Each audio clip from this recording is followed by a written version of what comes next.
is How-Tos with Aaron.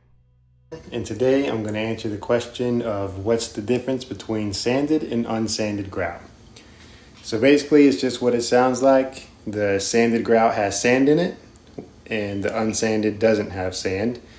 And it's mixed with a powder that's made from ground up rock basically.